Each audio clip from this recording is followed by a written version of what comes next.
Spiritual formation. Hello, everyone. I'm Dr. Gary, and thank you for giving me a few moments of your time to go on this learning journey of what it means to be formed spiritually. We continue this journey into the various pathways of a worshiper and a disciple, and how that we can become spiritually formed by our unique giftings. So we're going to look at caregivers loving God by loving others. The third path that we're going to discuss is the pathway of the caregiver.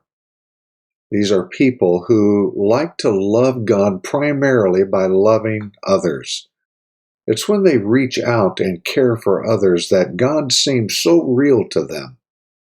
Author Gary Thomas had the privilege of working with Franklin Graham some years ago, and he told him about the story the first time that he met Mother Teresa in Calcutta.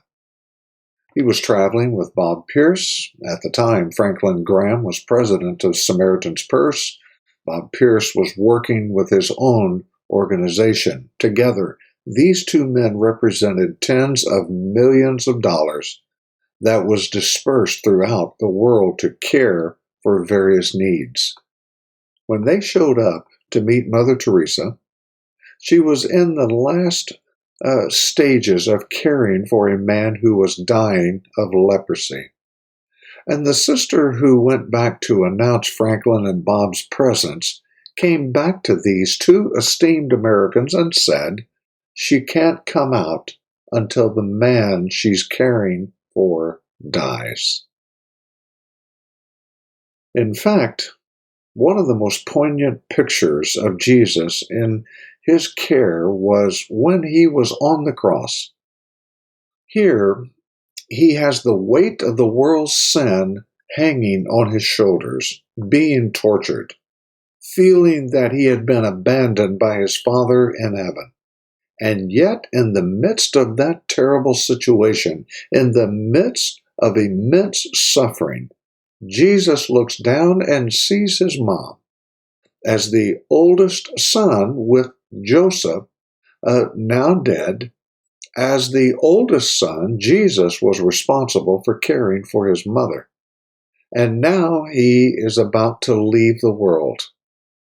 And you think how much he had to concern himself with just taking on the world's sins, and yet Jesus literally pauses on the cross and cries out to John and cries out to Mary to make sure that John will care for his mother, who is now to be already a widow, but now is watching the oldest son die.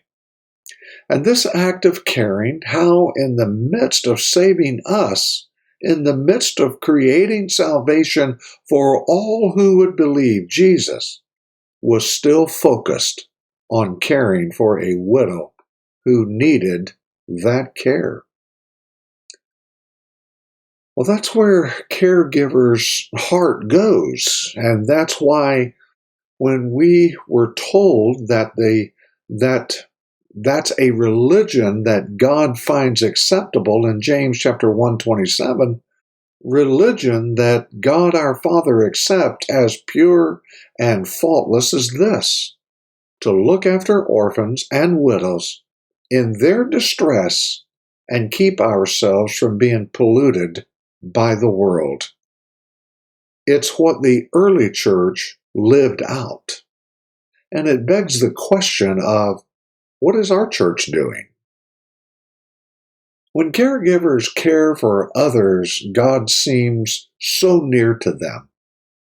And it's not just caring for sick people.